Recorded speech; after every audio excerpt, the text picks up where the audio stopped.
সাভারে এনসিপির যে পথযাত্রায় যে সমস্যাটা হয়েছিল, যেটি ককটেল ফুটেছিল, এটা আমি সাপোর্ট করি না। কারণ কোনো রাজনৈতিক দল তার রাজনৈতিক কর্মসূচি পালন করার সময় অন্য রাজনৈতিক দল বাধা দিক, এটা আমি মোটেও সাপোর্ট করি না। এবং এখান থেকে আসলে এনসিপিরও শিক্ষা নেওয়া উচিত যে অন্য রাজনৈতিক দলও যখন তাদের রাজনৈতিক কর্মকাণ্ড পরিচালনা করতে যাবে, সেখানেও তাদের বাধা দেওয়া উচিত না।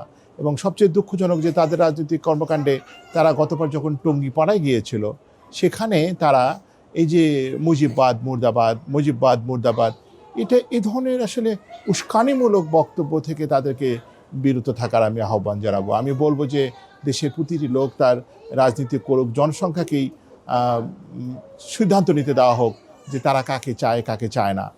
আর শোনা যাচ্ছে যে তারা হয়তো বা এটার মাধ্যমে এটা প্রমাণ করতে চাচ্ছে যে তারা নিরাপদ না।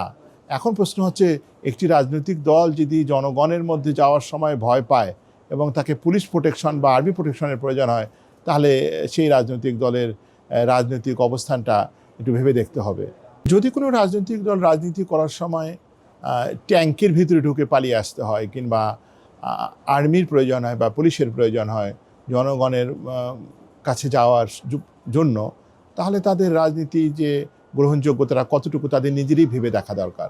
রাজনীতিতে তো আমাদের দেশে গুজব একটা বড় জিনিস। সব জায়গাতে গুজব দিয়েই আমরা রাজনীতি করি।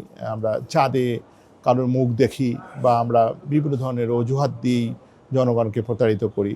এখন এই মুহূর্তে ফেসবুকে বা বিভিন্ন লোকজনের মুখে শুনতেছি যে ওখানে আসলে যে যারা এইটি ফুটিয়েছে তারা তাদের দলেরই কোনো কর্মী ছিল এবং এনসিপির কর্মী ছিল। এখন যদি এনসিপি সত্যি সত্যি এই ধরনের কোনো ঘটনা ঘটিয়ে নিজের জন্য প্রোটেকশন হিসাবে আর্মি বা পুলিশ চায়, এটা তাদের ওই প্রতারণারই একটা নকশা ছাড়া কিছু না।